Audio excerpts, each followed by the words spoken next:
Hey, it's me, Pre-Roll TJ. If you're listening to this, you've downloaded the podcast somewhere on the internet. And I'd like to thank you for that, but over the past few weeks we haven't been terribly active on this feed. That's because both me and Daniel were at E3 2018. We were there for the Valor Series finals, and we did record some content while we were there, but we weren't able to upload it from the event. From now on, you can expect one episode every Wednesday, at least until either of us are away again, and we'll try and telegraph our plans better next time.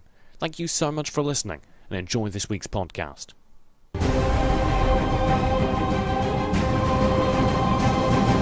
Welcome to episode 2 of Tower Dive, recorded on the 26th of June 2018. In this week's Arena of Valor podcast, we'll be going over the new patch, the World Cup groups, and the new football mode. I'm TJ, an Esports Shoutcaster for the game, and I've been joined by DTwo, fellow Shoutcaster and head writer of SamuraiGamers.com. Yellow. Also with us in the spinny rotating guest seat is streamer and player from Flipside Tactics, DualSpirals. Yeah, thanks for having me, guys. I'm super excited because this has been a busy week for Arena of Valor news. One of the things I've been thinking and talking a lot lately with some Arena of Valor community members and content creators is Tencent's distinct effort to shift casual players to traditionally hardcore levels of involvement. Many phone gamers, for example, have never visited a game's subreddit or watched a Twitch stream. These are levels of engagement typically reserved for PC players in PC games. What do you make of Tencent's desire and efforts to shift those players to more traditional PC gaming extremes, if you will? I think it's nice. In a lot of games we see that. For instance, I come from Hearthstone, where a lot of casual players had never seen a Twitch stream before, had never seen YouTube videos like that before. So I think it's a good idea. And we all know that community involvement is what drives games as well. Like recently, over the past 5 years, games that are the most successful are the ones that are advertised through the community. If you can get casual players going to more streams and the streams blow up, and then the opposite happens where people realize that the stream is going on, the more hardcore people gravitate toward the game. So it's a good way to snowball the game up. And I think it's a good idea. DualSpirals, you stream semi-regularly from what I've seen. Have you been noticing an increase in players coming in who you clearly see aren't necessarily ingrained with Twitch culture? I wouldn't say there's necessarily an increase, but I wouldn't say they're not trying. I know they always put it on blast when they've got competitive games on Twitch, but I think they need more of a push for Twitch when they don't have pro matches going on. D2, how would you do that? Well, you do the thing they had with Bag, which is just have featured streamers in the client and just keep talking about it in the game itself. And, you could name, for instance, you could have certain skins that are after players or streamers or perhaps teams, teams that do well at the World Cup, and just any kinds of things that allow people to see within the game, oh, there's an actual streaming community going on, and have consistently that going on rather than just going for the big tournaments like DualSpirals did. I think, though, part of the reason they've gravitated towards esports being their keystone is that it is a very good starting point. It's built into the traditional way that people are already consuming media. It's very instantly reminiscent of things like ESPN, so you can understand what it is, and then the more hard to explain things like Twitch streaming you can naturally encounter. If you watch DualSpirals play on a stage, then you're like, maybe I want to watch him play on Twitch. And that's a conversion that's hard to explain if you just go to somebody and say, hey, do you want to watch a player play a video game? That I would say that's pretty much true. When I first got into esports in 2010 for StarCraft 2, I wasn't really interested in watching the more interesting or funny content creators do their thing, like Husky, StarCraft way back in the day. I was watching the pro matches what is this? And then I eventually got integrated into the actual community. So I think what you say makes sense, and it might be a good way for people to get into the streamers once they've seen the actual matches. And I think that that's still very much what's going on in Arena of Valor. That's why so many of the content creators that are currently succeeding are those that really focus on tutorialized content. DualSpirals, I'm sure you've noticed this as well. Have you been trying to kind of get your foot in the door, even in something like Twitch streaming? I don't really want to target that audience that exists for the entry-level content. I'm just aiming to put out more high-level gameplay. So when the audience for that is here, I'll have the content already applied, I'll be ready on YouTube, ready on Twitch. Yeah, that makes a lot of sense. Very forward thinking. So I'm going to ask you another forward-thinking question.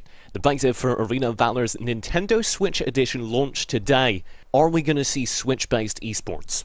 I hope not. I hope they push mobile, because more people have phones than people have Switches. But I think there's something to be said for pushing the game on the platform where it is the most graphically impressive, and on the platform where people can instantly identify with it.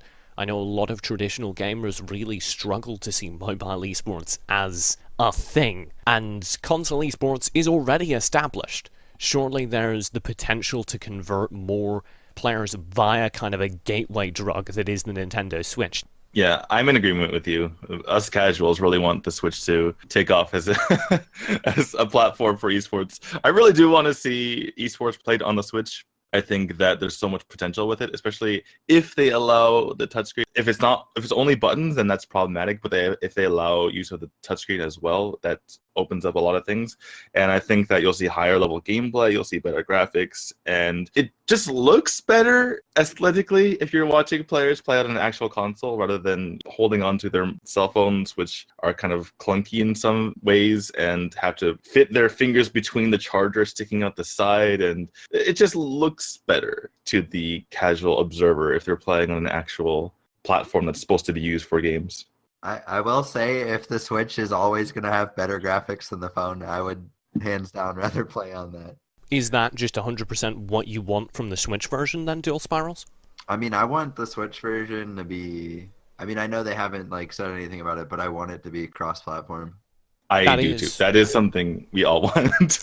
That is a big question mark for me. I'm very much in favor of the Nintendo Switch version regardless. I think it will, like I said, serve as a good way to get more traditional gamers into Arena of Valor. But if you're only able to play versus other Nintendo Switch owners, and there are a lot of them, that will severely hamper specifically the esports efforts. I don't think it'll make a difference in the casual market, particularly if the game's a success.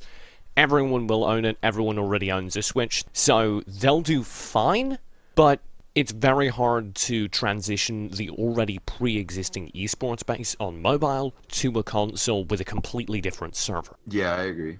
Okay, well, I'm going to ask you to agree with me on something else then. All right. Great! Fantastic! Marmite is objectively good. Well, what? This is another one of TJ's objective, subjective opinions. Facts. We'll get there.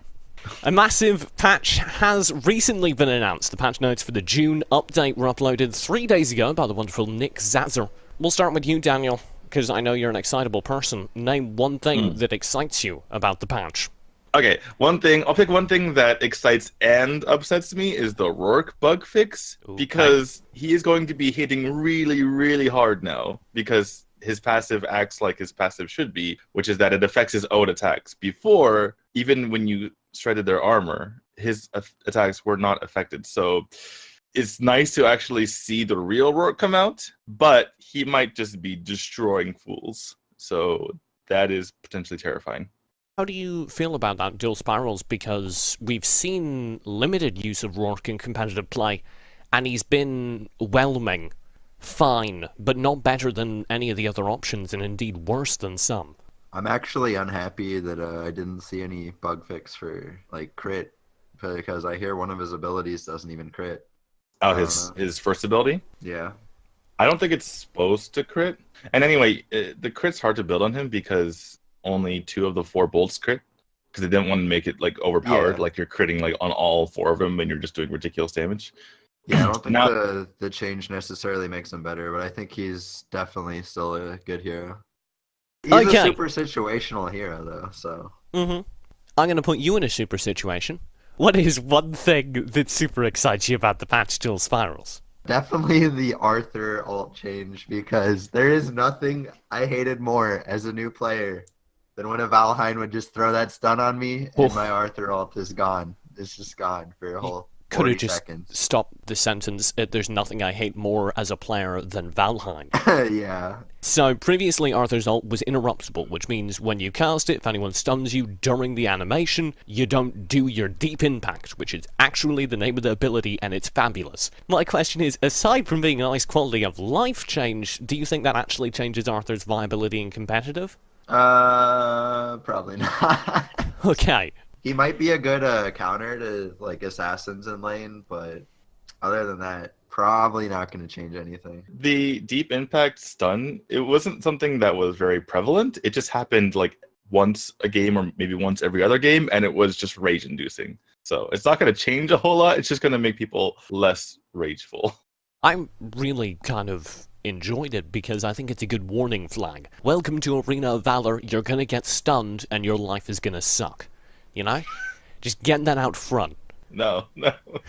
Welcome. But what about OP heroes that can just use their ult to knock it stuff like Wonder Woman, Crash? Welcome to Arena of CC. We're going to move on, though, because there's a new arena in Arena of Valor. It's called the Football Mode. It's been added, I assume, as a mini-game. I don't know if it's going to be over after the World Cup. I don't know if there's going to be more seasonal modes like it. Is this good from a casual perspective? They said they're going to have it on 3 days. Right. Because there's so many Super other limited modes. time. Right, but I don't think it's going to be seasonal. I think you're going to always be able to play it. Because if you look at the way they created it, there's so many variables, like the weather can change, there's like different ways you can kick the ball and different ways, like all these strategy. There's an entire page describing like how like the football mode. So I think it's going to stay for a while. You're only going to be able to play it on 3 days, which makes it so that people actually play it instead of having these huge queue times. That's 3 days a week. I'm kind of excited for this new mode instead of Valor Cup, which was just segregating queues further. I'd like to read a tweet from known connoisseur of Twitter excellence at Esports TJ. If Arena of Valor gives me the tools, I will host a Football Fever tournament. I will add crowd sounds to the audio, and my friend Chimblade, a Rocket League caster, will join me as a co-caster and excitedly provide analysis without knowing anything about the game. It will be just like the Fox Sports coverage of the World Cup. When's this happening? I'm ready. Would you play in that tournament, DualSpirals, as a representative of Flipside Tactics? Definitely. Okay, it's done. The petition has launched now. If you can hear me, Nick Zazzer, this needs to happen. I don't know why I said his name with such disgust. But that does open... Wait, what does he need to do? He needs to make it so that you can spectate? I don't know. We know nothing. I assume there won't be spectator tools, though, because there haven't been up till this point for any of the alternative modes. Other than the spectate mode, it's up to you to make the tournament, right? Yes, I would 100% do all of the work. I just want the capability to spectate, and I would spend so much of my time making such a stupid idea happen. That's going to happen if they give me the tools. And it'd be great if it could happen right after the World Cup. Like, oh my god, yes. You just start the soccer tournament. Oh my god, yes. I would be so down. That would be an amazing show match, other than, rather than the random show match they had. The MVP mode that they keep using, which nobody enjoys watching. Just, use actual game modes in the game so that people can get excited about it. Well, yeah. I think it's because of spectators. I think that's typically why they do it, but it's weird. Anyway, speaking of tournaments, better tournaments than the one I was proposing, the AWC Bootcamp has finished. Its results, of course, decide the seeding for the World Cup, and they then presented a chance for various teams to get up to speed on other people's play. The results are as follows. Thailand took away the first place. Chinese Taipei, or Taiwan, took second. Thailand and Korea were the two third-place teams, but Korea did win the third-fourth-place match by a dominant amount, and that's, of course, the Thailand wildcard team, a fan-voted roster. The North American, Chinese Taipei wildcard, and Vietnamese teams were all eliminated in the quarter-finals. The qualifier for the first ever tournament at the Asian Games also finished this week. 8 teams qualified to represent esports at the main event. Those national teams will be Chinese Taipei, China, Hong Kong, Vietnam, Thailand, Laos, India, and the Indonesian team auto-qualified because they're the host region. Of course, the results of the bootcamp completed the seeding for the AWC group stage, and we have them now. I'd like to go through them briefly and then ask you two for your predictions. We'll take a moment here because this is genuinely super exciting. We can begin to formulate our expectations for the actual Arena of Valor World Cup. Group A is Thailand, North America, and the Philippines. Group B is Chinese Taipei, Vietnam, and Indonesia. Group C is Korea, Taipei's wildcard team, and Europe. And Group D is Thailand's wildcard team, China, and South America. Daniel, if you had to look at these groups, who would you predict to come out on top, and are you surprised by any of them? I was surprised during the actual boot camp that Thailand wildcard defeated China. Mm-hmm. And we talked prior to this about China potentially holding back strategies, but that's a level of holding back that I don't think they would want to do, because they were in serious danger of getting paired with a juggernaut team.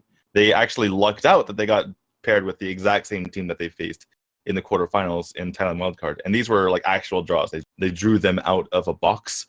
China's pretty lucky, and I think that they're not as good as we thought they were. I hesitate to call anything about the Chinese team because they are learning a new game. So I think their potential is much higher than what we've seen displayed so far, and they will have more time in between the bootcamp and now to focus in on the game. So, with that in mind, my spiciest group is Group D. I think that anything can happen between the Tier 1 and Tier 2 teams there. The Thailand wildcard roster could collapse as a non-practice roster, and the Chinese team could come out swinging. DualSpirals, if you had to highlight a spicy group, which is the jalapeno of this dish? Definitely going to go with Group B. I think that's the one that I'm looking at the most. That's, of course, Taipei, Vietnam, and Indonesia. So you have Taipei presumably coming out on top? Yeah, Taipei or Vietnam, I think will definitely take top. But I think Indonesia is going to come out swinging for sure in there.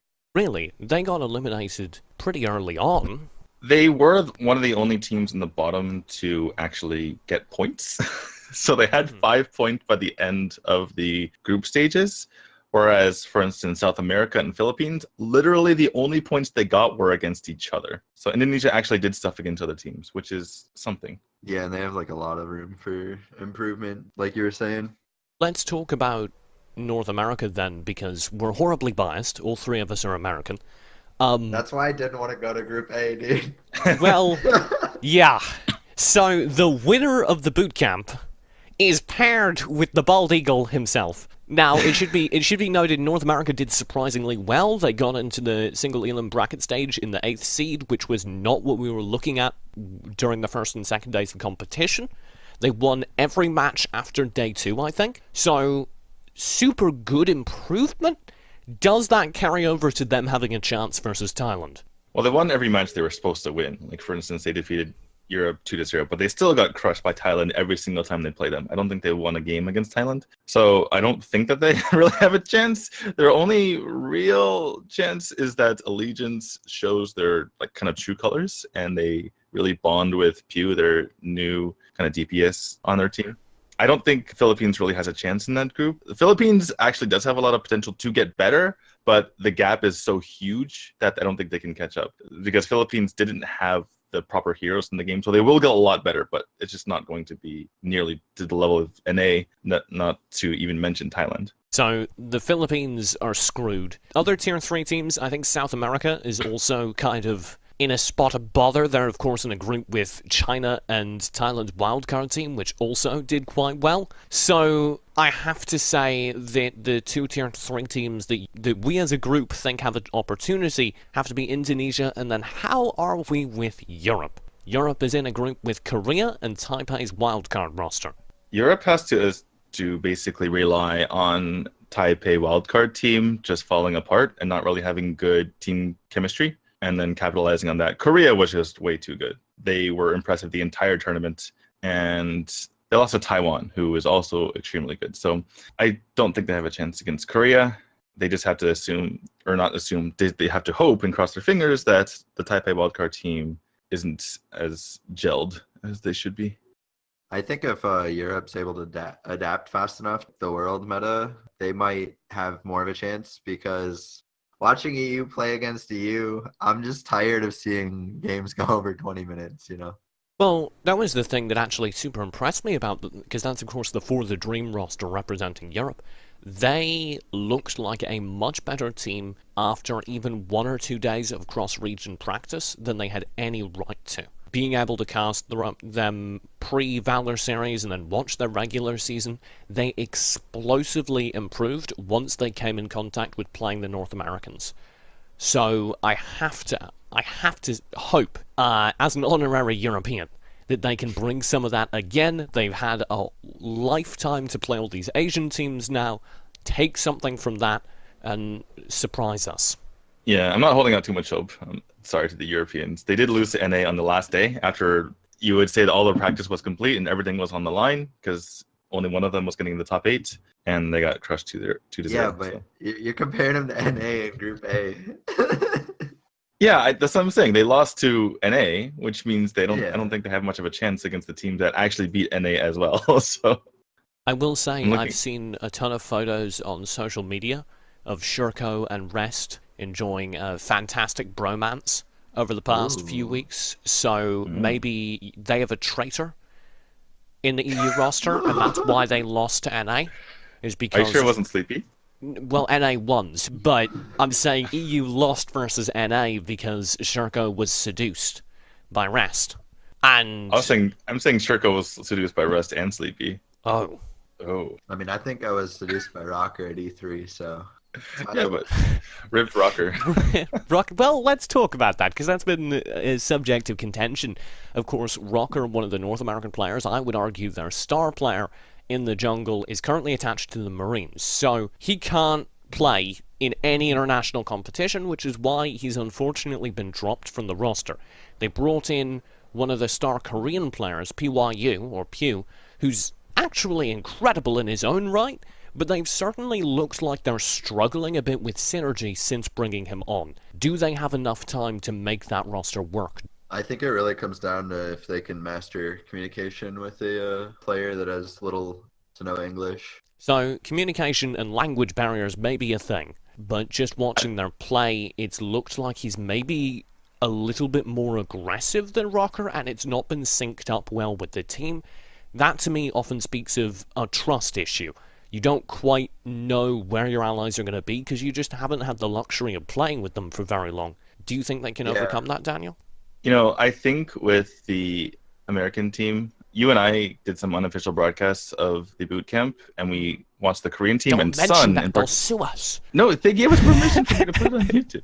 No, anyway, so you and I saw Sun, and we're like, he's a bit aggressive. And the more we looked at it, the more it made sense, and he was creating space for his team. And I think that the NA team, even with potential communication issues, they just need to do the same thing and just trust in Pew and just follow him wherever he goes, or, you know, in other ways, play in a way that best enhances his play style. Like, for instance, if he's overextending, then either go with him or get advantages on the other side of the map while he's attracting 3 or 4 members of the opposite team, and just have him be the de facto kind of leader, because otherwise there's going to be issues where people are kind of pulling in different directions. It's only an overextension if the team isn't backing you up. So team? Where's the team? So there is something to be said for that. Many of the most aggressive players look so much smarter when they have the rest of their team right there with them, backing them up. DualSpirals, you played in a famously aggressive region, North America. How do you feel about that? Do you think they can keep pace and that will change the results of this roster? Yeah, I think as they play together more, it'll definitely help them improve, because going into this boot camp, they just picked up PYU, so I'm sure everyone's just like, we got to do as good as we can here. They're not trying to probably improve synergy too much while they're like, sure, they're working on it, but I think they have lots of room to improve before the group stages start up. Well, the group stages do start, I believe, on July 14th, so they have, like you say, a few weeks. We'll be covering all that, though, in future episodes. I want to really dig deep into our predictions for the World Cup maybe next week or so. For now, though, thank you so much for joining us, DualSpirals. You've been a fantastic guest. If anyone wants to find your beautiful voice, and I don't know if you have a face cam, but I'll say face, on Twitch, Twitter, whatever, where can they do so? DualSpirals is my username on Twitter, Twitch, everywhere. All one word, and dual as in there's 2 of them. Yeah, not as in fighting to the death. There could be like shurikens or dueling spirals, because they're spirals that also are useful in duels. Yeah, those are the best. Yeah, exactly. Like Valheim. Yeah, let's Oh, go. no, it's come full circle in a bad way. It's spiraled downhill. It is, of course, regular that we're joined by D2, but if you would like to find him, you can find him, of course, at samuraigamers.com or elsewhere at D2HS. My name is TJ. I'm around at Esports TJ, basically everywhere on Twitter and Twitch. Thank you so much for listening, and we'll be back next week.